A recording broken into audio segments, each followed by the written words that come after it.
Mesdames, Messieurs, bonsoir. Merci de préférer la télévision nationale. Au sommaire de cette édition, transport maritime du minerai de fer du projet Simandou. Les partenaires industriels de Rio Tinto Simfer, Waining Consortium Simandou, Baou et l'État guinéen représenté par le comité stratégique de Simandou viennent de signer les documents contractuels de ce volet du projet. Plus de 330 compatriotes ont regagné le pays après avoir passé un bon moment en situation de détresse à l'étranger. Ils ont été accueillis à l'aéroport par le ministre des Affaires étrangères et des partenaires humanitaires. Agriculture avec le développement de la filière Fonio à Kerouané, un groupement féminin lance la récolte de 10 hectares développés dans la sous-préfecture de Damaro. Le focus dans ce journal.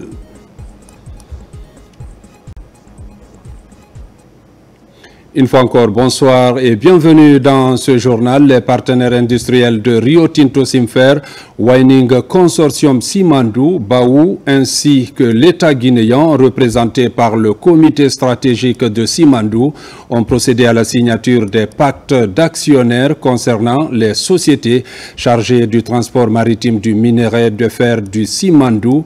La cérémonie s'est tenue sous la présidence de M. Djiba Diakité, président du comité stratégique du projet Simandou et ministre directeur de cabinet de la présidence, en présence du ministre secrétaire général de la présidence, le général Amara Kamara, ainsi que des membres du comité stratégique de Simandou. Compte rendu Omar Bari. La marche vers l'opérationnalisation du plus grand projet intégré mine-infrastructure du monde vient de franchir une nouvelle étape historique. Ce mercredi 22 octobre 2025, les partenaires industriels Rio Tinto Simfer, Winning Consortium Simandou, Baou et l'État guinéen à travers le comité stratégique de Simandou ont procédé à la signature des pactes d'actionnaires relatifs aux sociétés de transport maritime du minerai de fer du projet Simandou. La cérémonie, tenue au Petit Palais de la Présidence, s'est déroulée sous la présidence de M. Djiba Diakité, président du comité stratégique du projet Simandou et ministre directeur de cabinet de la présidence, en présence du ministre secrétaire général de la présidence, le général Amara Kamara, ainsi que les membres du comité stratégique de Simandou. Cette signature marque l'une des dernières lignes droites avant le démarrage effectif de la phase d'exploitation du minerai de fer de Simandou, prévue avant fin 2025. Elle concrétise la volonté du chef de l'État, son Excellence le général Mamadi Doumbouya, de faire du projet Simandou le moteur de la transformation structurelle de l'économie guinéenne. Les sociétés issues de cette convention auront pour mission d'assurer le transport maritime du minerai de fer à partir des quais de Morebaya grâce à des embarcations modernes et performantes.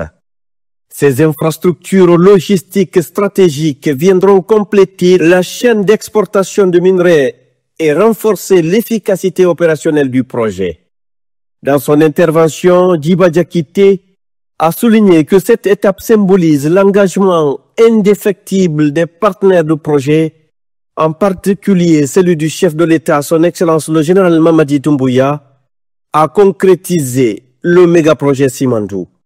Il a rappelé que ces contrats ne sont pas seulement des accords économiques, mais aussi et surtout des instruments de coopération et de partenariat gagnant-gagnant entre la Guinée et ses partenaires internationaux. La transformation locale du minerai de Simandou constitue une priorité absolue. Les études complètes d'une aciérie devront être achevées 2 ans après la première production afin d'assurer la création de valeur ajoutée sur le sol guinéen, a rappelé le président du comité stratégique Djiba Diakité. Le projet Simandou ne saurait être complet sans l'ensemble de ses composants structurants, en commençant par la construction des infrastructures stratégiques, de la mise en opération des différents blocs de mines, le bloc 1 et 2 affecté à Winning Consortium Simandou et son partenaire stratégique Baou, à Kerouané, mais également le bloc 3 et 4 qui sont affectés à Rio Tinto, Simfer et son partenaire stratégique, Chenelco. La réalisation des chemins de fer de plus de 650 km double voie qui, pour nous, est clairement une colonne vertébrale de notre économie nationale, aujourd'hui quasiment achevée. Mais également la construction des ports dédiés au transport des mines, mais également des ports dédiés au transport de marchandises et de passagers. À Mourbaïra sont également presque finalisés.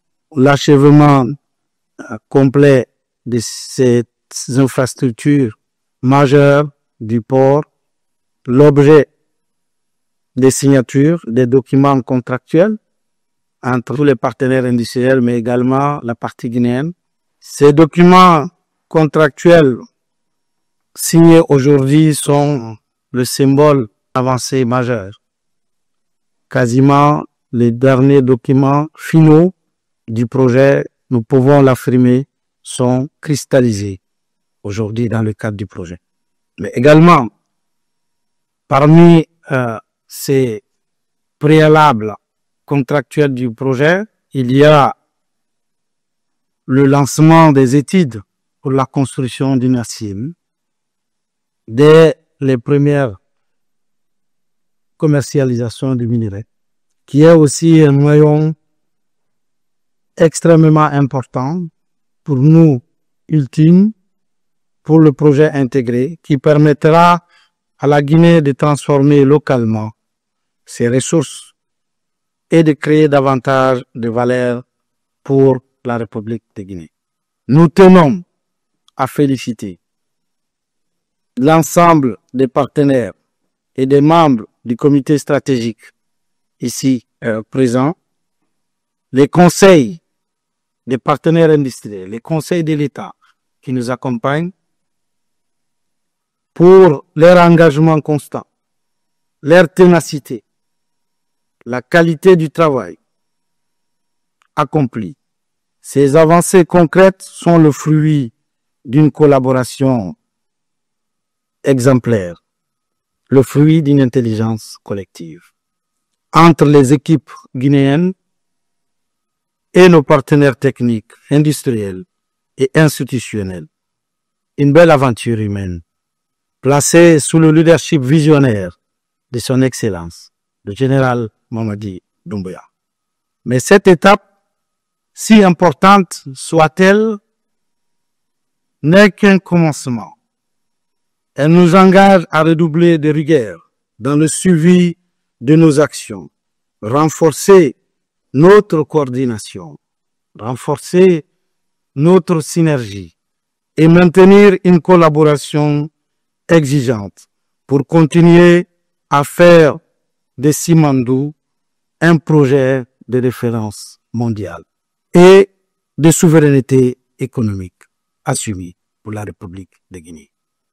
Nous vous donnons d'ores et déjà rendez-vous dans les prochaines semaines pour le lancement officiel du premier chargement de Simandou. Et ça, c'est grâce à notre travail, à notre intelligence collective, au service de la Guinée et des générations futures, pour le bien-être de la population, conformément à la vision du chef de l'État, son Excellence, le général Mamadi Doumbouya. Les représentants de Rio Tinto Simfer, Winning Consortium et Baou ont, pour leur part, salué la synergie d'action et la volonté politique sans faille qui ont permis de franchir cette étape cruciale. Tous ont reconnu le soutien déterminant du chef de l'État, son Excellence le général Mamadi Doumbouya, de la vision et le patriotisme ont accéléré la réalisation des infrastructures nécessaires au lancement de la production. Ces accords représentent un des derniers pas à franchir dans la concrétisation du projet. Et je voudrais profiter de cette occasion pour reconnaître les travaux et les contributions de toutes les personnes qui ont travaillé pendant toutes ces années pour atteindre cet objectif. Sur le président du comité stratégique, il y a eu des sacrifices et beaucoup de travaux qui ont été menés pour atteindre ce niveau. Ça démontre l'engouement, les sacrifices et le travail, la vision du président qui a été donnée initialement pour que ce projet puisse voir le jour. Il y a quelques jours, j'étais sur le terrain au niveau de la jonction des embranchements venant de notre mine Beila et celle de notre partenaire de Kirwani, et voir ces locomotives et ces wagons arriver en même temps pour se rendre au port de Moribaya était vraiment quelque chose d'émouvant pour nous. La cérémonie d'aujourd'hui marque une étape essentielle dans notre volonté commune avec l'État guinéen de compléter le système de transport du minerai de fer. Les accords signés aujourd'hui concernent la partie maritime, le transport maritime, qui complète le système, qui nous permettra d'enlever le minerai dans la mine, de transporter sur les rails et de les amener au port et de les expédier sur le marché international. C'est un effort collectif. Nous sommes heureux que nous aboutissons cet après-midi avec le gouvernement et tout le comité stratégique de Simandou à ces accords qui permettraient de connecter le minerai de fer de la Guinée au reste du système maritime et commercial minier. Nous sommes très contents à Rio Tinto et à Simfer de faire ce chemin avec l'ensemble de nos partenaires techniques, industriels et avec l'État guinéen, avec le soutien du comité stratégique, tous ses membres, mais en particulier avec le président du comité stratégique qui n'a ménagé aucun effort pour qu'on arrive à cette conclusion aujourd'hui. Cette cérémonie, c'est très important et pour notre société, et parce que vous savez, le Bénin, on a beaucoup d'années d'expérience dans ce domaine. Donc, on est très fiers de participer à ce projet et avec notre expérience professionnelle, nous sommes très confiants de rassurer la coopération, partenariat avec l'État et la société stratégique pour avoir un résultat plus efficace et parfait.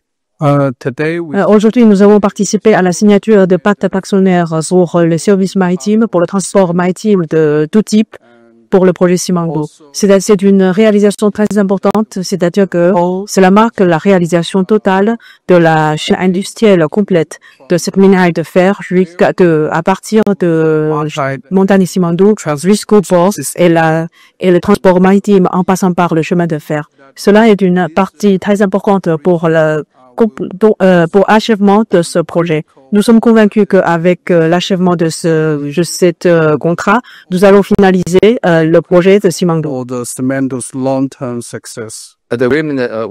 la signature des accords d'aujourd'hui marque une étape très importante dans le développement du projet Simandou, spécialement dans la construction de la chaîne industrielle et production du minerai de fer de Simandou.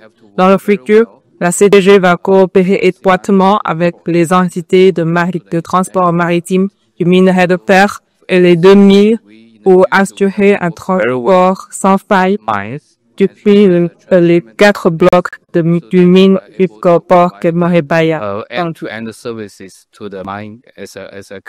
Porté par la vision éclairée du président de la République, le méga-projet Simandou, véritable catalyseur du programme Simandou 2040, illustre la profonde transformation d'une Guinée qui diversifie son économie et accélère sa mutation structurelle. Cette dynamique traduit la volonté résolue d'une nation souveraine, maîtresse de ses ressources et déterminée à bâtir son propre destin économique. La signature de ces accords en est une illustration concrète. Se réjouissent les membres du comité stratégique de Simandou. Ces accords finaux sont signés aujourd'hui. C'est un prélude au démarrage de l'exploitation du minerai de fer et des infrastructures du projet Simandou. Ces accords de transport maritime du minerai sont des accords extrêmement importants parce que c'est maillon final de la chaîne logistique de transport du minerai qui proviendra des blocs du Simandou pour arriver au port de Moriwaya et ensuite être transporté dans les eaux maritimes internationales pour aller sur le marché. Donc c'est le dernier chaînon logistique qui vient d'être finalisé aujourd'hui à travers la signature des pactes d'actionnaires et des sociétés de transport maritime du minerai de fer.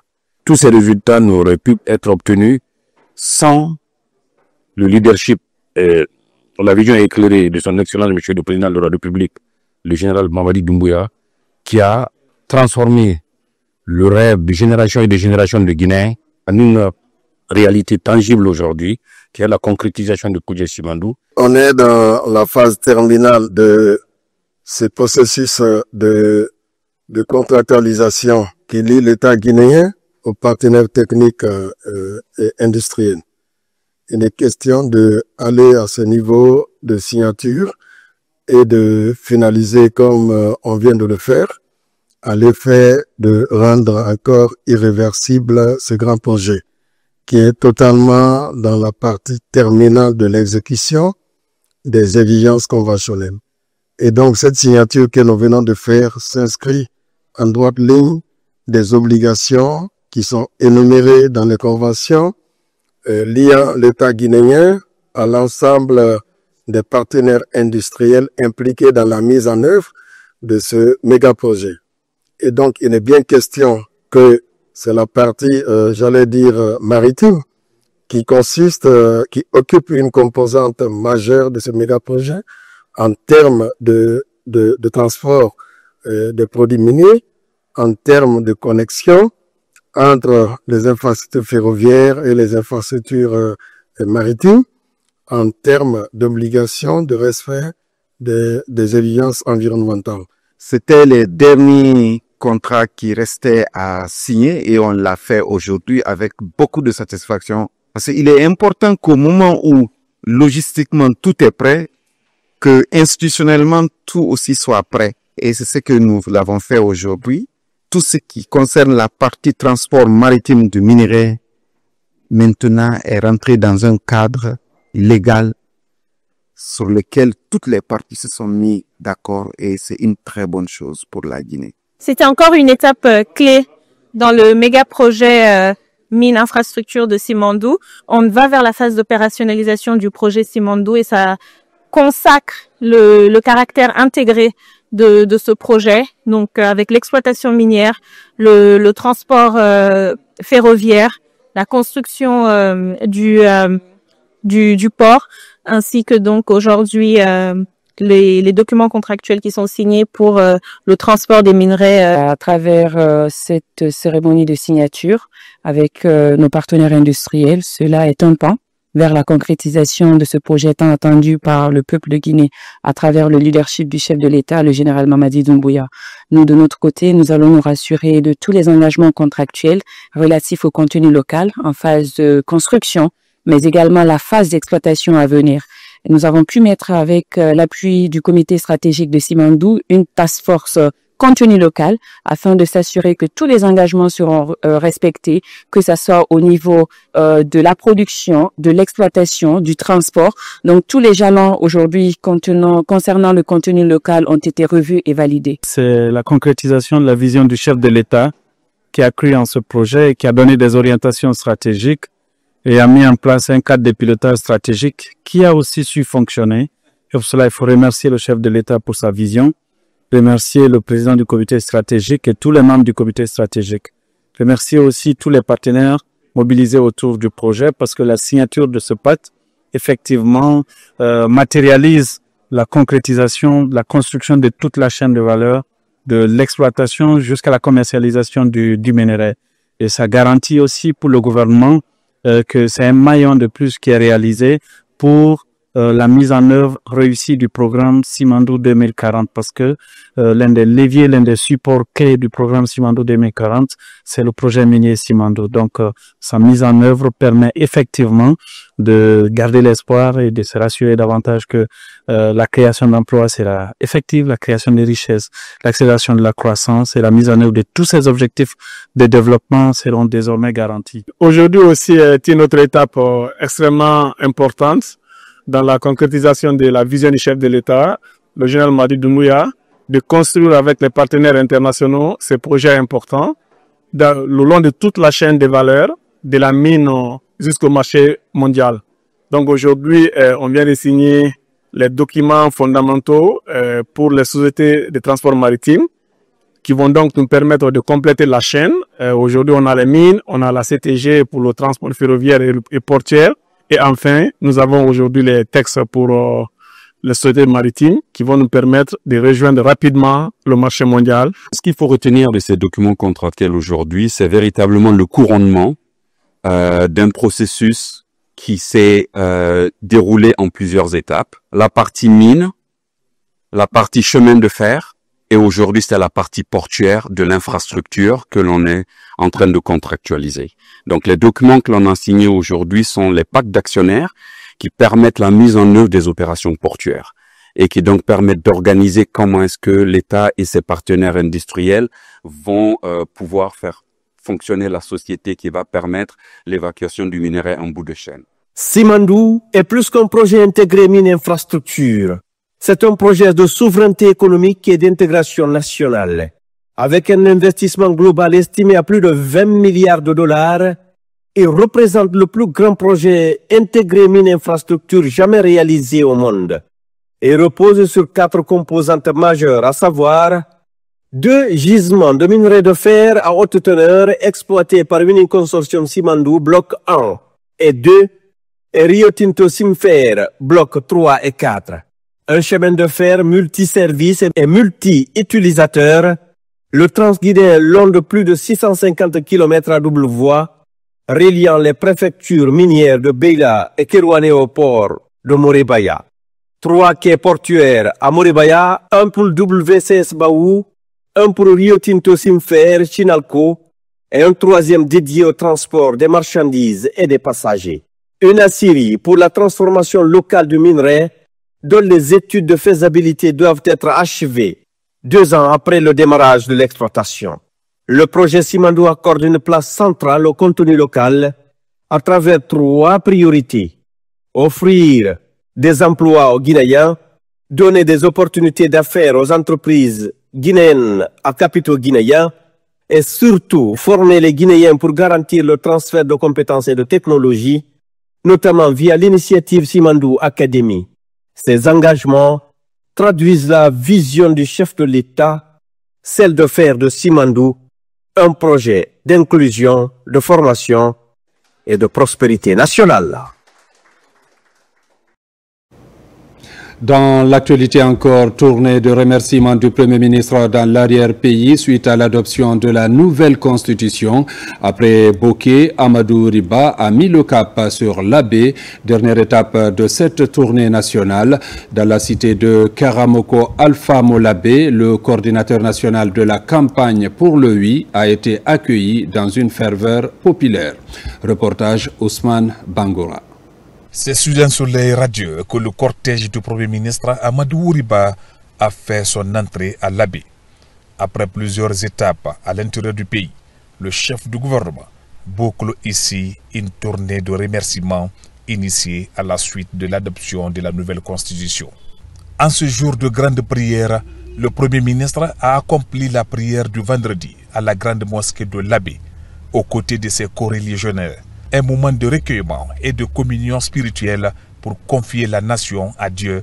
Après la mosquée, direction la maison régionale des jeunes, où sages, femmes et jeunes étaient réunis pour écouter le message du chef du gouvernement. Un moment mis à profit par les autorités régionales pour témoigner de leur soutien aux ambitions de refondation prônées par le gouvernement. L'Abbé, terre d'hospitalité, de savoir et de dialogue, a toujours été un symbole d'unité et de sagesse. Dans cet esprit, je lance un appel vivant à tous les fils et filles de la région, à toutes les formations politiques, à toutes les organisations de la société civile, à toutes les confessions religieuses, celui de préserver la paix. Refusons la violence des discours de haine et la manipulation. Dans une salle archi-comble, le Premier ministre a salué la mobilisation exemplaire des populations de l'Abbé. Il a, au nom du président de la République, le général Mamadi Doumbouya, exprimé sa profonde gratitude pour leur engagement en faveur de la nouvelle constitution. Félicitations à l'ensemble du peuple de Guinée et particulièrement à la population de la région de l'Abbé. C'est ceci qui a motivé principalement le général Mamadi Doumbouya à m'instruire de faire le tour du pays pour vous remercier. La deuxième chose qui est liée à l'esprit de la Constitution, c'est que chaque voix compte.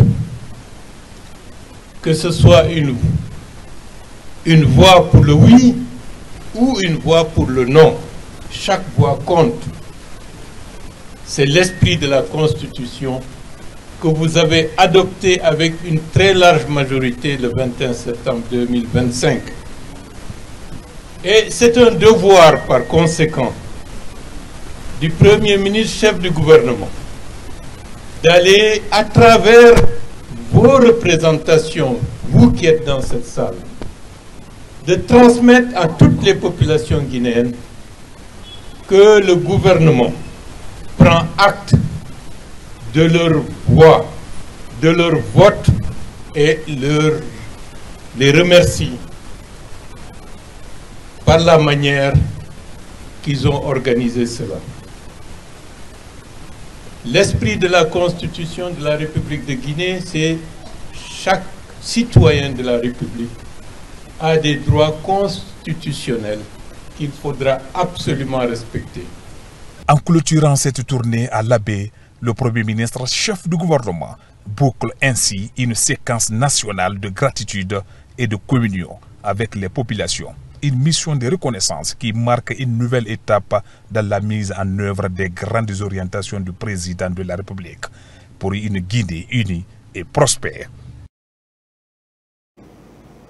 Dans quelques jours, l'armée guinéenne célèbre le 67e anniversaire de sa création. À cette occasion, le ministre de la Défense nationale a transmis à la troupe le message de félicitations et d'encouragement du commandant en chef des forces armées guinéennes, général d'armée Mamadi Doumbouya. Nous vous invitons à suivre un extrait de son discours qui marque également le lancement officiel de la semaine du soldat. Suivez. Il y a bientôt un mois, le peuple de Guinée a célébré dans la sobriété l'anniversaire de l'indépendance de la République. Dans quelques jours, les forces armées guinéennes, en communion avec toutes les composantes de la nation, fêteront également sans éclat les 67 ans de leur création.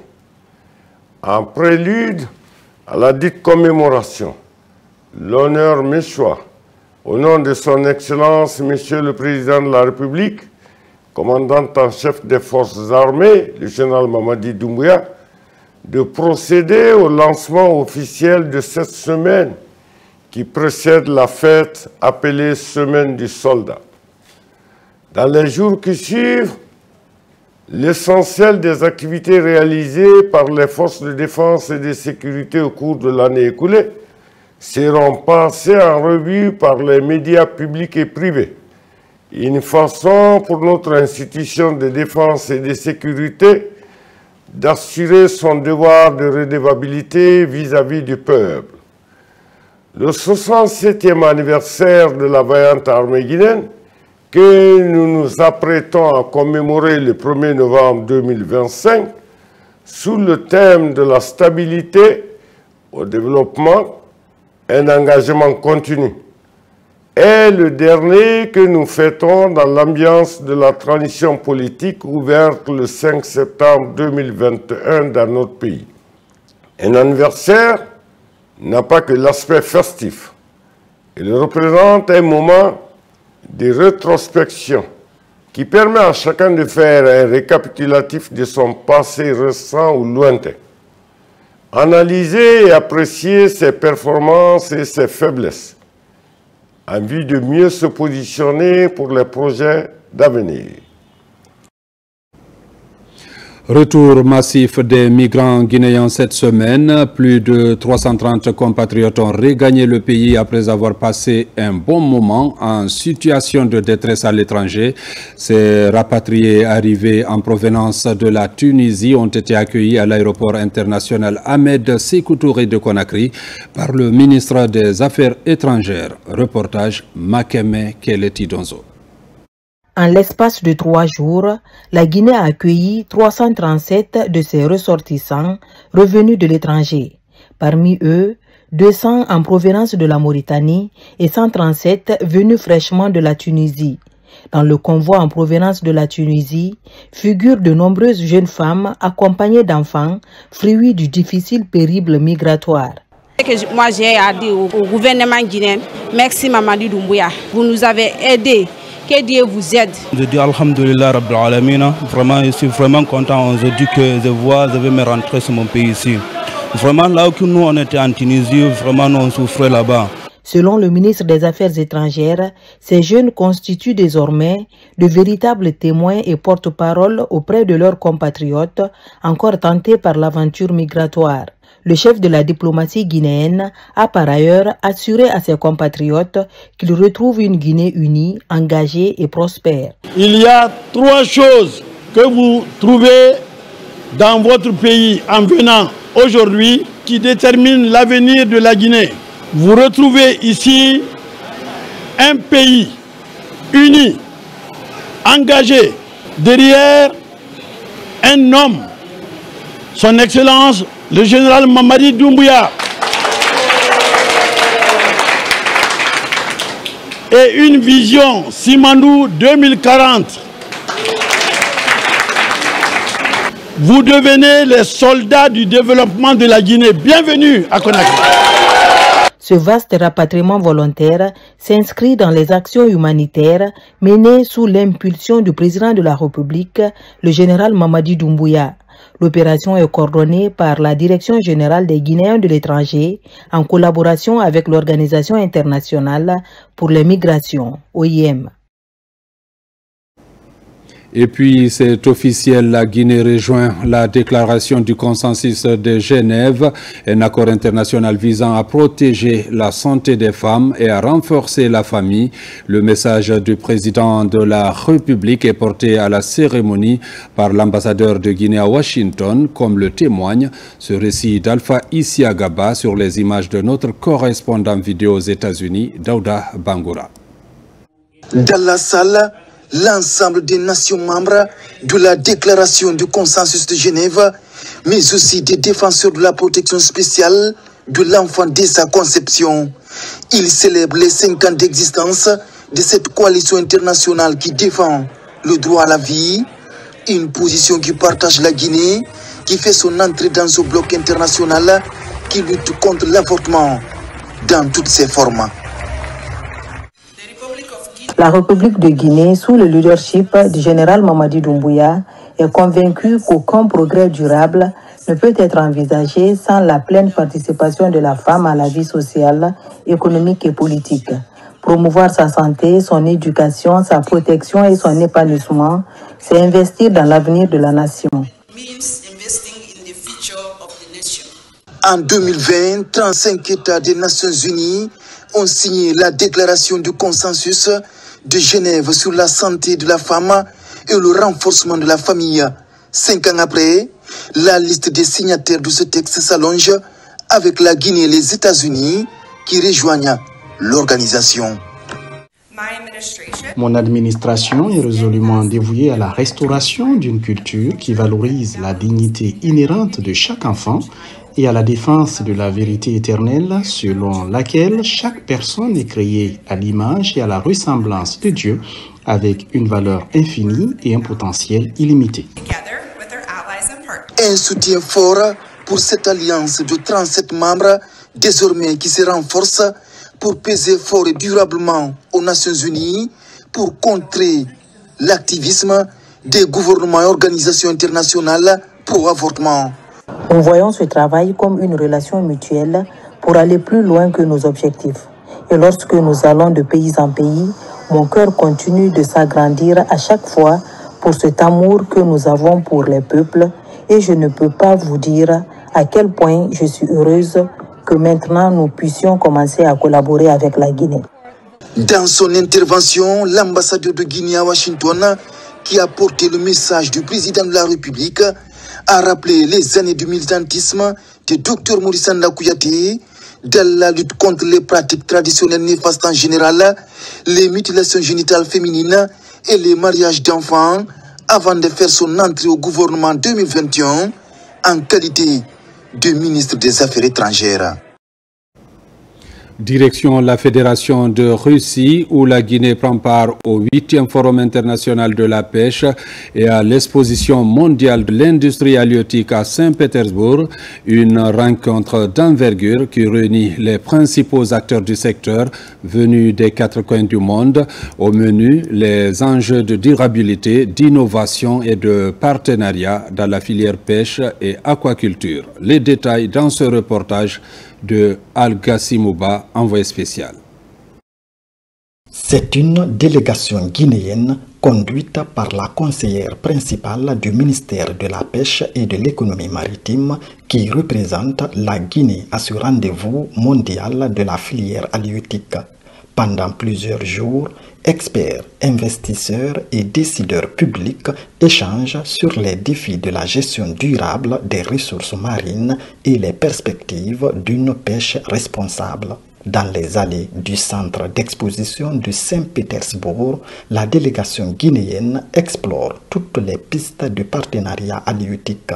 Une série de rencontres B2B a permis d'établir des contacts directs entre la délégation guinéenne et des entreprises internationales spécialisées dans la transformation, la conservation et la valorisation des produits halieutiques.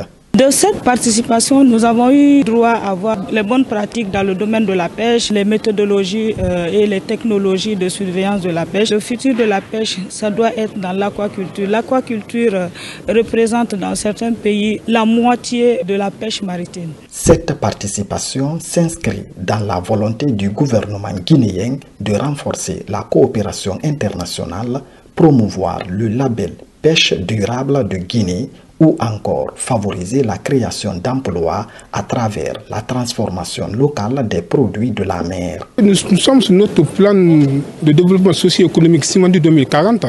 Donc il est important que nous fassions des offensives pour aller vers les investisseurs, pour aller investir en Guinée.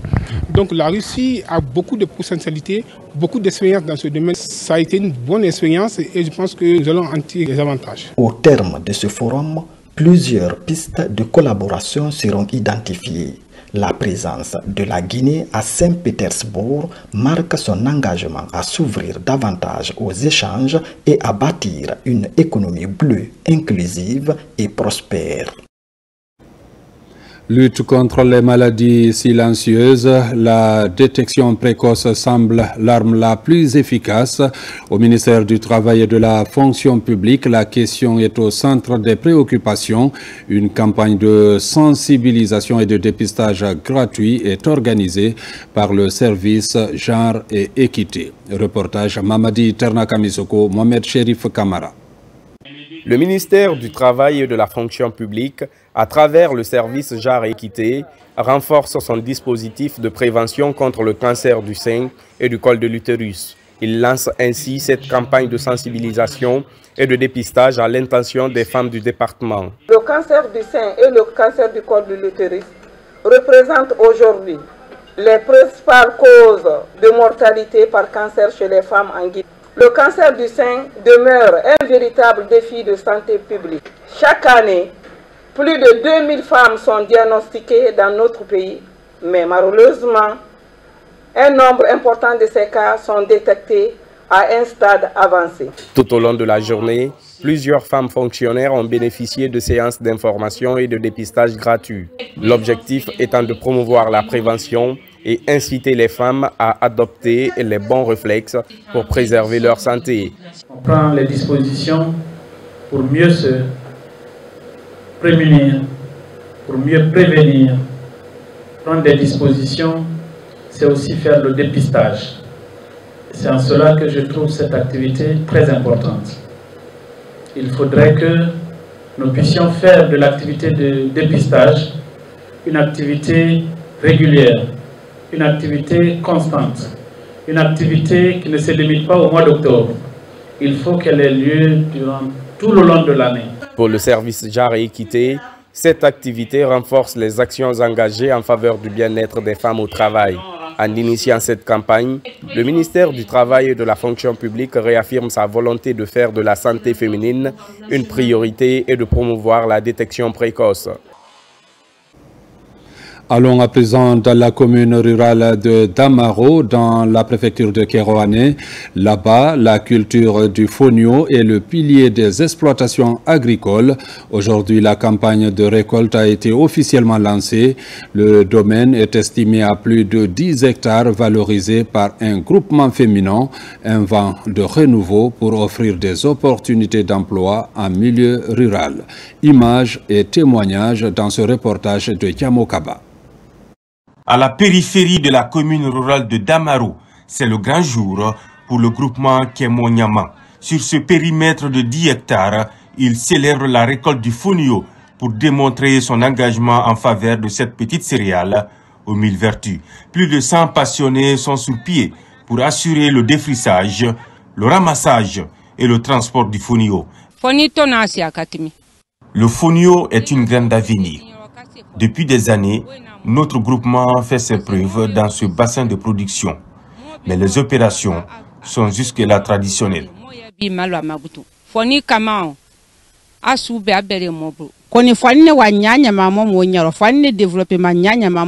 Le développement de la culture du fonio est notre souhait.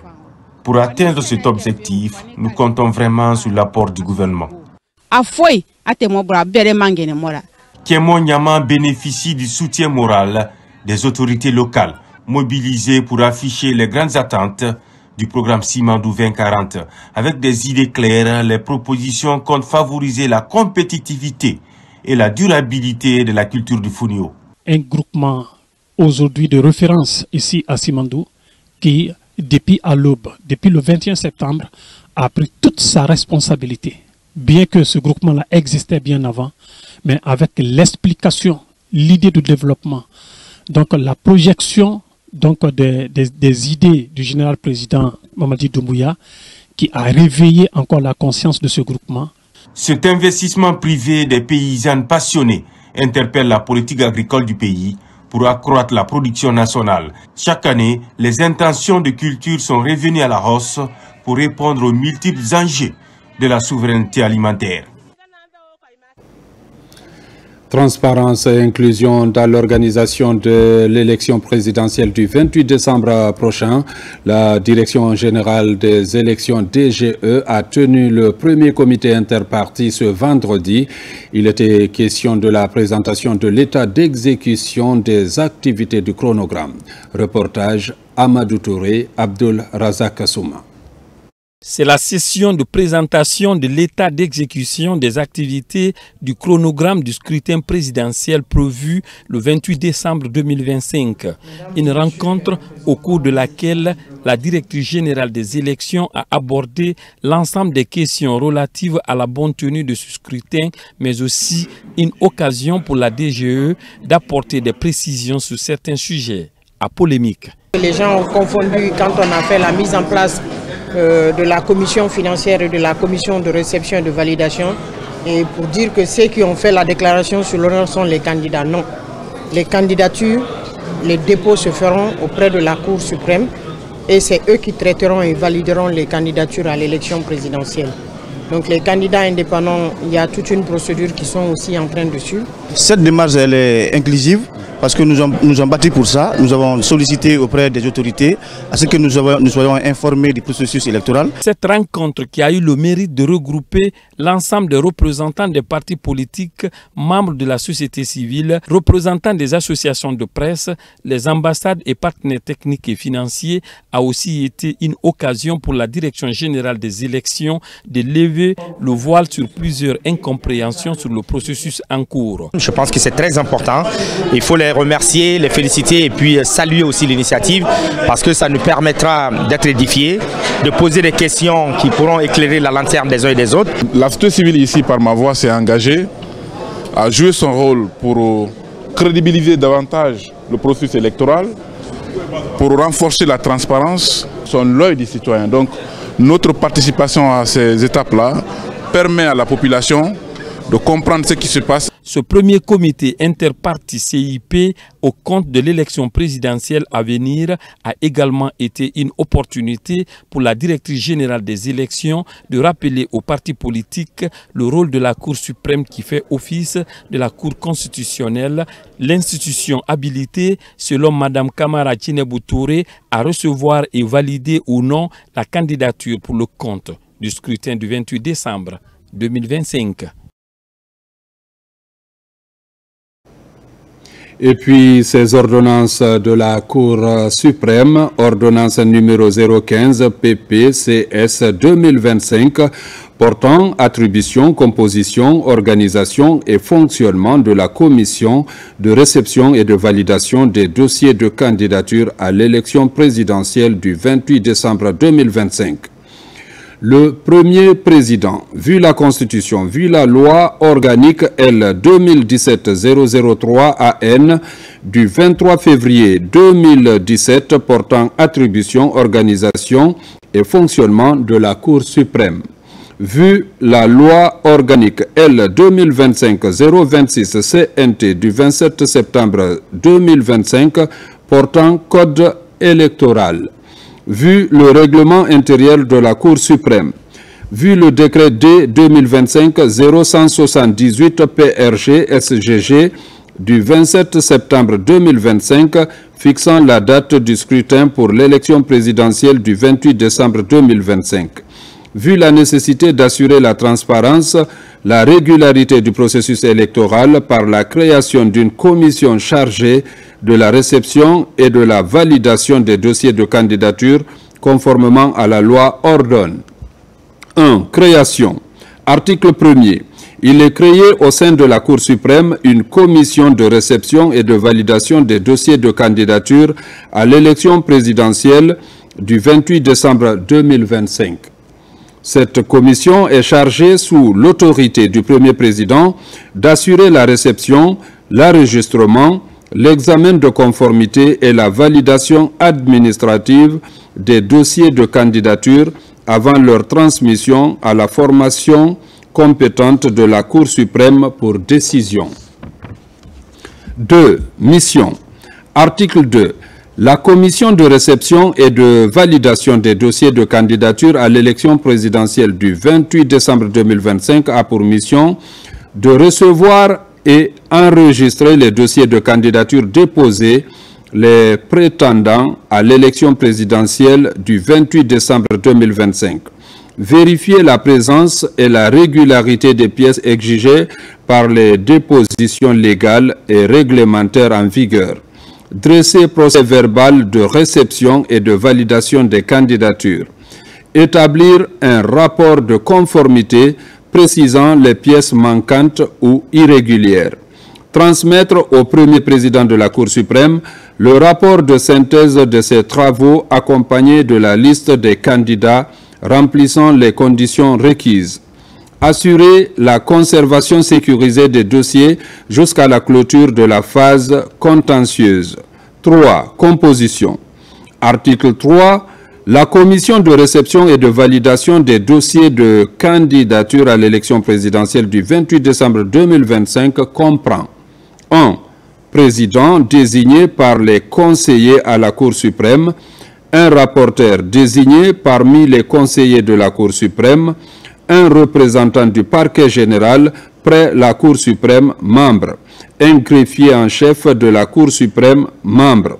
Des experts techniques, informatique, archivage, sécurité peuvent être associés aux travaux de la commission à titre consultatif sur autorisation du premier président. 4. Organisation et fonctionnement. Article 4. La commission siège dans la salle des audiences de la Cour suprême. Elle entre en fonction à compter du 24 octobre 2025 et achèvera ses travaux le 3 novembre 2025 à 23h59. Elle se réunit sur convocation de son président selon un calendrier fixé par le premier président pendant toute la période de dépôt des candidatures. Ces décisions sont prises à la majorité simple des membres présents. En cas de partage égal des voix, celle du président est prépondérante. Un procès verbal est établi à chaque séance et signé par tous les membres présents. Les rapports et procès-verbaux de la commission sont transmis au premier président pour validation et publication éventuelle. 5. Dépôt des dossiers. Article 5. Les dossiers de candidature sont reçus au greffe de la Cour suprême sous le contrôle de la commission contre récépissé à la date limite du 3 novembre 2025 de 9h à 17h sauf jour férié. Aucun dossier ne peut être reçu après l'expiration du délai légal. 6. Sécurité et confidentialité. Article 6. Les membres de la commission sont tenus à la confidentialité sur les informations et documents portés à leur connaissance. Le premier président prend toutes mesures nécessaires pour garantir la sécurité matérielle et juridique des dossiers. 7. Prise en charge financière. Article 7. Les frais de fonctionnement de la commission ainsi que les indemnités de cession de ses membres sont à la charge du budget de la Cour suprême. 8. Disposition finale. Article 8. Le secrétaire général, le chef du greffe et le chef de la division des affaires financières de la Cour suprême sont chargés, chacun en ce qui le concerne, de l'application de la présente ordonnance. Article 9. La présente ordonnance prend effet à compter de sa signature. Elle sera enregistrée et communiquée partout où besoin sera.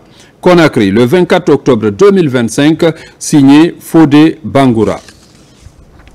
Ordonnance numéro 016 PPCS 2025 portant nomination des membres de la commission de réception et de validation des dossiers de candidature à l'élection présidentielle du 28 décembre 2025. Le premier président, vu la Constitution, vu la loi organique L 2017-003 AN du 23 février 2017 portant attribution, organisation et fonctionnement de la Cour suprême, vu la loi organique L 2025-026 CNT du 27 septembre 2025 portant code électoral, vu le règlement intérieur de la Cour suprême, vu le décret D 2025-0178 PRG-SGG du 27 septembre 2025 fixant la date du scrutin pour l'élection présidentielle du 28 décembre 2025, vu l'ordonnance numéro 015 PPCS 2025 portant création, mission, composition et fonctionnement de la commission de réception et de validation des dossiers de candidature à l'élection présidentielle du 28 décembre 2025 ordonne. Article 1er. Les magistrats et les greffiers en chef en service à la Cour suprême, dont les prénoms et noms suivent, sont nommés en qualité de membres de la commission de réception et de validation des dossiers de candidature à l'élection présidentielle du 28 décembre 2025. Président, M. Mamadouba Keïta, conseiller. Rapporteur, Mme Awa Darou Kourouma, conseillère. Membre, M. Soriba Mané, avocat général. M. Akwe Goepogi, chef du greffe. Article 2. La présente ordonnance qui prend effet à compter de sa date de signature sera enregistrée et publiée partout où besoin sera. Conakry, le 24 octobre 2025, signé Fodé Bangoura. Ordonnance numéro 017 PPCS 2025 portant mise en place du collège multidisciplinaire des médecins assermentés pour l'élection présidentielle du 28 décembre 2025. Le premier président, vu la Constitution, vu la loi organique L 2017, numéro 003 AN du 23 février 2025 portant attribution, organisation et fonctionnement de la Cour suprême. Vu la loi organique L 2025-026 CNT du 27 septembre 2025 portant code électoral. Vu le règlement intérieur de la Cour suprême. Vu le décret D 2025-0178 PRG-SGG du 27 septembre 2025 fixant la date du scrutin pour l'élection présidentielle, vu la nécessité de garantir la transparence et la crédibilité du processus d'évaluation médicale des candidats à l'élection présidentielle du 28 décembre 2025 par la mise en place d'un collège multidisciplinaire des médecins assermentés, ordonne 1. Objet. Article 1er. Il est institué sous l'autorité de la Cour suprême un collège multidisciplinaire des médecins assermentés chargé de procéder à l'examen médical, à la certification de l'aptitude physique et mentale des candidats à l'élection présidentielle du 28 décembre 2025. 2. Composition. Article 2. Le collège est composé de médecins spécialistes assermentés désignés en raison de leurs compétences, de leur intégrité morale et de leur expérience professionnelle, notamment un médecin interne, un psychiatre, un cardiologue, un neurologue, un chirurgien, tout autre spécialiste jugé nécessaire selon les cas. 3. Mission. Article 3. Le collège a pour mission d'examiner les candidats conformément aux dispositions légales et réglementaires en vigueur, établir un rapport médical circonstancié pour chaque candidat, délivrer à la Cour suprême un certificat d'aptitude ou d'inaptitude selon les résultats des examens. 4. Entrée en fonction. Article 4. En application de l'article 46 de la Constitution, le collège multidisciplinaire entre en fonction à compter de la date de clôture du dépôt des candidatures. 5. Prise en charge financière. Article 5. Les frais de fonctionnement du collège ainsi que les indemnités de session de ses membres sont à la charge du budget de la Cour suprême. 6. Disposition finale. Article 6. Le secrétaire général, le chef du greffe et le chef de la division des affaires financières de la Cour suprême sont chargés chacun en ce qui le concerne de l'application de la présente ordonnance. Article 7. La présente ordonnance qui prend effet à compter de la date de sa signature sera enregistrée et publiée partout où besoin sera. Conakry, le 24 octobre 2025, signé Fodé Bangoura. Ordonnance numéro 018 PPCS 2025 portant nomination des membres du collège multidisciplinaire des médecins assermentés pour l'élection présidentielle du 28 décembre 2025.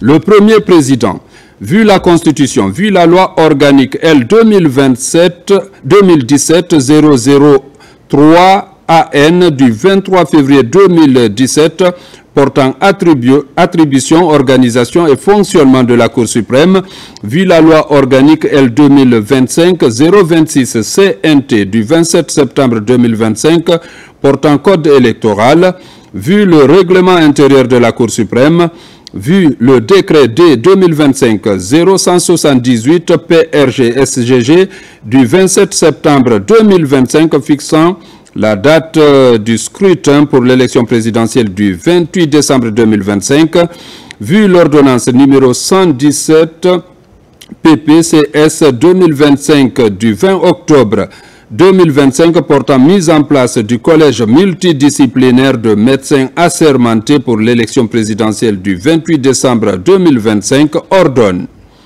Article 1er. Les médecins spécialistes dont les prénoms et noms suivent sont nommés en qualité de membres du collège multidisciplinaire des médecins assermentés pour l'élection présidentielle du 28 décembre 2025. Président, professeur Hassan Ba, médecin légiste. Membre, professeur Ammara Sissé, neurologue. Professeur Mamadou Dadi Baldé, cardiologue. Professeur Morifode Doukouré, psychiatre. Professeur Mariam Beavogui, cardiologue. Professeur Fousseni Diakité, néphrologue. Professeur Djibril Silla, médecin interne. Article 2. Le présent ordonne la présente ordonnance qui prend effet à compter de sa date de signature sera enregistrée et publiée partout où besoin sera. Conakry, le 24 octobre 2025, signé Fodé Bangoura. Mesdames, Messieurs, c'est la fin de cette édition. Merci de l'avoir suivi et bonne suite de programme sur la télévision nationale.